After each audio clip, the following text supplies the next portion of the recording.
Welcome back to another video, and in this week's topic, you're going to learn how to create more power with this one simple key, and it has to do with how you're moving your lead arm throughout the backswing and the downswing. So this is something that hasn't been really talked about before, and I don't think it's talked about enough, but I'm going to start with explaining what this concept or what this key is, and then explain how you can get a feel for it and how you can progressively apply it into your full swing. And if you guys are interested in sending your swings to me, you can visit my profile on the Skillest app, where you can look at all of my online programs. If you send in your swings to me, then I can take a closer look at what you're doing and prescribe more specific drills and feels for you.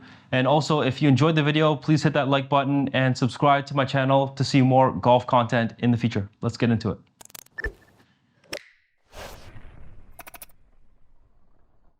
If you've ever swung a golf club and you've always felt like your lead arm, or the left arm in my case, kind of presses against your chest, that's what loading of the lead arm is. And that's the topic I want to talk about today. And it's really important to create a lot of speed and power. And not enough people do this. What I mean specifically with the loading of the left arm, I like to show people kind of when I'm holding or standing over it. If you look at the angle between, my left arm and my shoulder line here, when I take it back, that angle is actually going to become shorter or sharper, okay? And that just means that I'm basically pressing my lead arm against my chest, okay? I'm not maintaining that angle the entire time throughout the entire backswing. If you were to look at some tour pros, actually, I'll pull them on the screen, you'll see both from the front and the side view, when they take it back, eventually that left arm is gonna almost press against that chest. And especially kind of in the downswing, you'll see it looking like it really presses against their chest as they're turning in the downswing. And this is very common among all the longest hitters and the best iron players. In other words, when other players don't do it correctly, when they take it back, they'll feel like a really kind of wide arms. There's quite a lot of space like underneath their elbows, stuff like that. So you can kind of see the difference when I do it incorrectly here. When I take it back without loading my arm, see there's a lot of that angle between my left arm and my shoulder remains the same from address throughout the backswing. Whereas when I load it correctly, I kind of turn and I'm allowing that lead arm to kind of press against my chest, okay? That's in the backswing. Now for the downswing, when they take it back and when they load that left arm against the chest, you can see as they turn their body in the opposite direction, and remember the sequence if you watch previous videos, it goes lower body's turning, followed by the chest, okay? And at that point, you can see that my lead arm is really pressed against my chest. At that point, my chest is turning into my lead arm. That's really important for me to be able to release it at the right time and to generate a bit more speed or that whip kind of effect or feel. If I were to just demonstrate with my left arm, when I go back, you can see my left arm is pressing against my chest, and as I turn the opposite direction, it's kind of pressing more against my chest before I let it go. So instead of looking kind of solid and stiff, kind of like this, my left arm doesn't load against my chest at all, whereas I'm loading it against my chest. So you can kind of see that difference between this and this. So I'm going to show you some more examples to give you a better visual from the front view. I'm going to hit a few balls.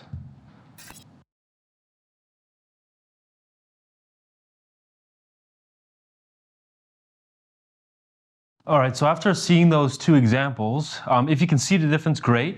If not, when I don't load my left arm like across my chest, eventually in the backswing, I felt like very stiff. Felt like I was putting a lot of effort into it and not really getting a lot of gain.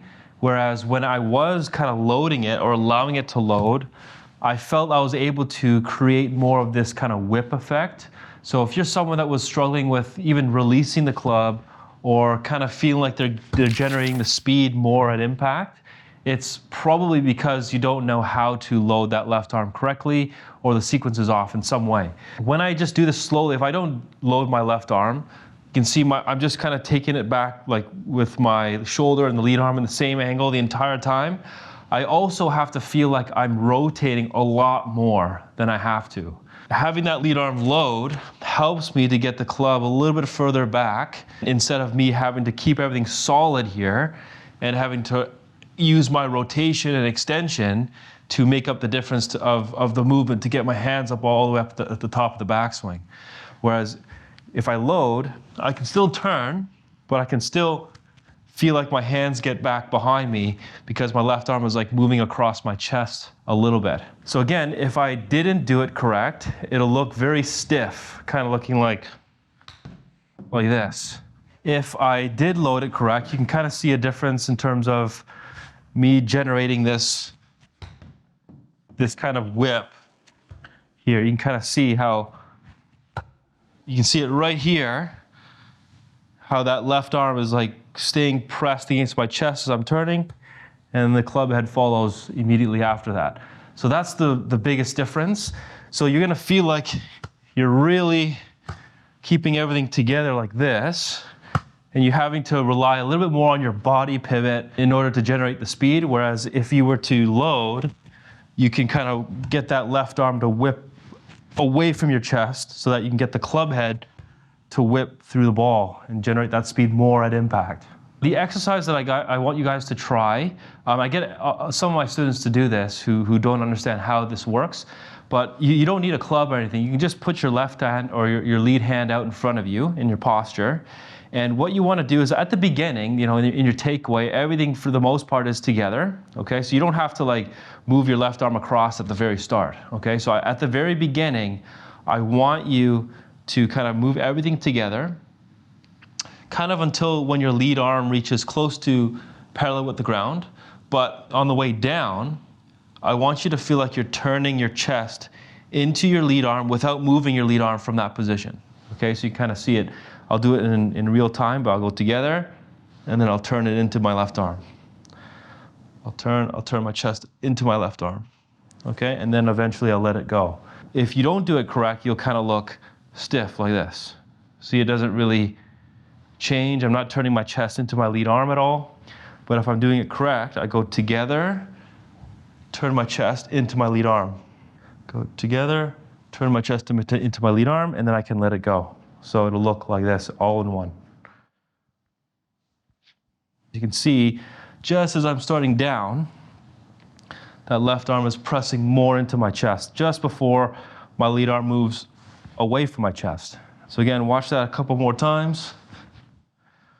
So I'm going together, turning into my chest. You can kind of stop here to feel your chest moving into your lead arm like this. My lead arm stays pretty much in the same position.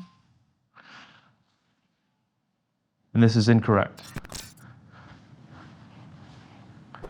Okay, so then once you have that feel, or once I get someone to kind of feel that, then I just get them to grab their club with their lead hand. Just do the exact same drill. So you're gonna go back together, and you can see I'm trying to turn into my left arm, and then this comes through.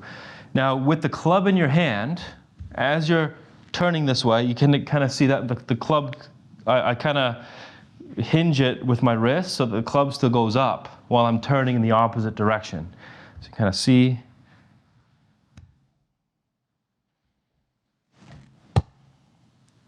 Okay, you don't want to look like this. You want to look,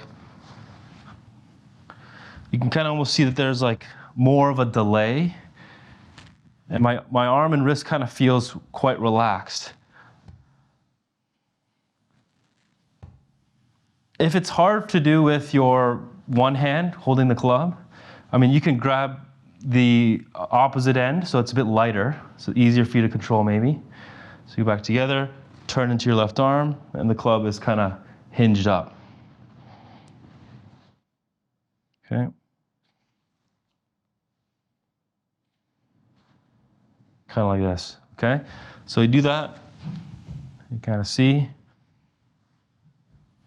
After you get a handle of this, then you can grab it with two hands and then make some practice swings, right? You can kind of see together.